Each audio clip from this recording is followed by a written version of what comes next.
안녕하세요. 숨쉬는 백수TV의 숨쉬는 백수입니다. 오늘도 단편소설 하나를 읽어보도록 하겠습니다. 그럼 오늘의 제목은 무엇일까요? 오늘의 제목은 내가 자세를 낮추면 세상은 더 높아진다입니다. 그럼 시작하겠습니다.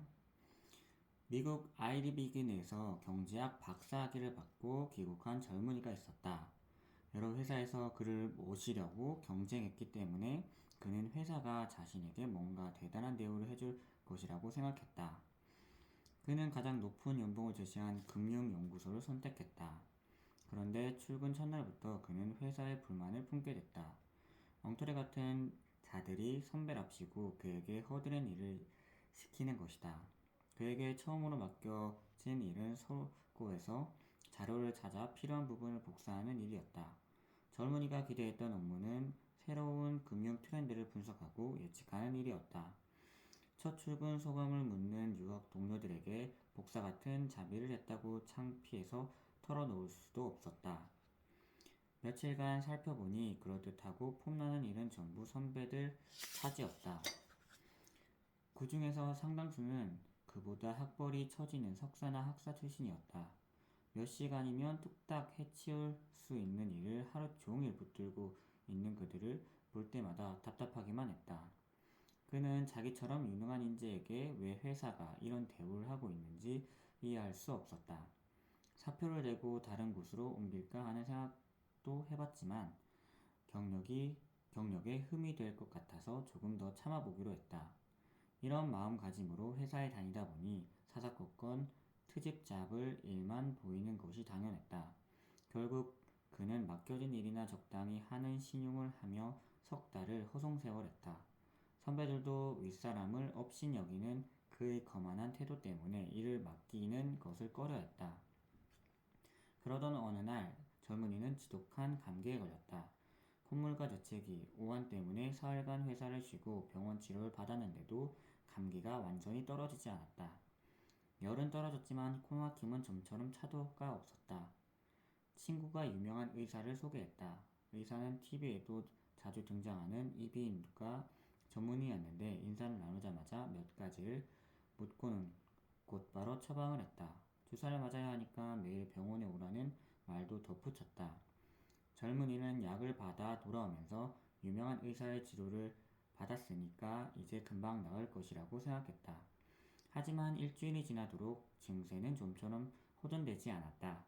코막힘이 오히려 심해진 것 같았다. 지푸라기라도 잡는 심정으로 동네의 이비인후과로 발걸음을 옮겼다. 그곳의 젊은 의사는 유명한 의사와 딴판이었다. 오랜 시간을 들여 코 속을 꼼꼼히 관찰했고 엑스레이까지 찍도록 했다. 젊은이는 의사가 바가지를 씌우려고 그러는 것이 아닌가 의심을 하기도 했다. 그러나 진단 결과는 초기 축농증이었다. 축농증인데도 그동안 감기약 처방만 했으니 증세가 나아질 턱이 없었던 것이다. 그는 의심했던 것과 달리 젊은 의사가 매우 꼼꼼하며 실력 있는 전문의라는 것을 알게 되었다. 그 의사는 환자가 진료를 받고 일어설 때면 물을 많이 마시고 푹 자는 게 제일 중요하다는 것을 잊지 말라고 당부했다. 젊은이 역시 의사의 말을 따른 결과 며칠 만에 축농증 증세가 크게 호전된 것을 느낄 수 있었다. 실력이 검증된 유명한 의사도 놓쳐버린 축농증을 신출내기로 보이는 동네 의사가 찾아낸 것이 신기하기만 했던 젊은이는 두 의사의 차이점을 꼼꼼히 따져봤다. 젊은 의사는 베테랑 의사에 비해 경험이 풍부하지 않기 때문에 오랜 시간 신중하고 꼼꼼하게 진료하는 습관을 들였을 것이다. 그러다 보니 환자에게 질문을 많이 하게 되고 관심을 기울여 증세를 관찰하게 됐다. 또한 물을 많이 마시고 푹 자라 곧 강조함으로써 처방약이 환자에게 잘 듣도록 세심하게 신경 쓰는 것도 잊지 않았다.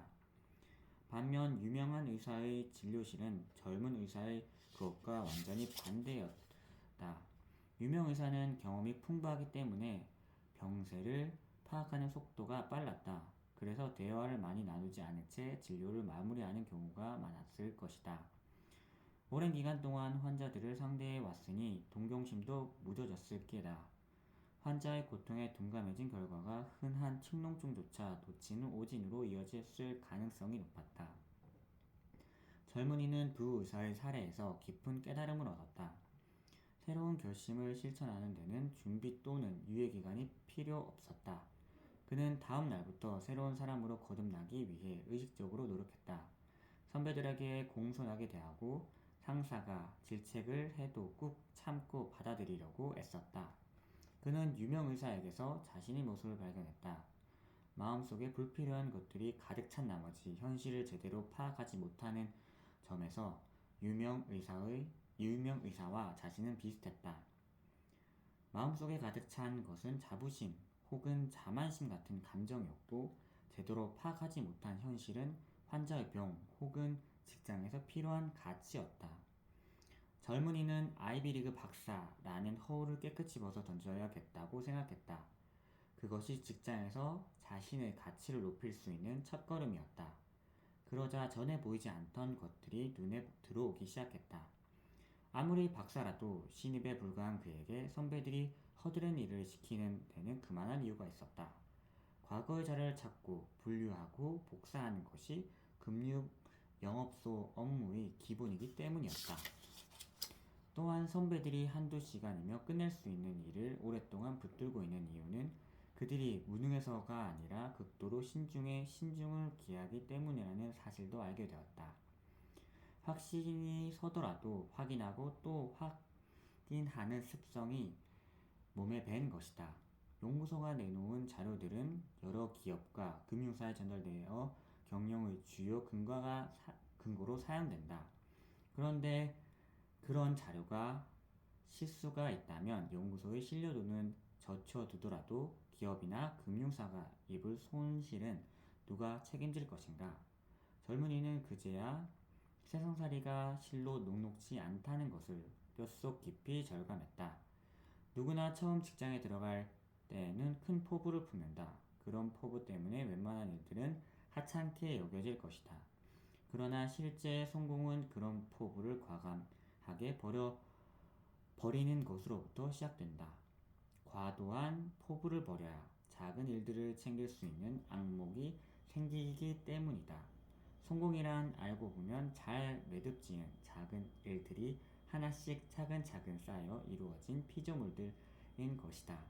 기회란 것도 그렇다. 마음속에서 큰 나를 빼낼수록, 자세를 낮출수록 눈에 들어오는 세상이 믿을 수 없을 정도로 커지는 것을 발견하게 된다.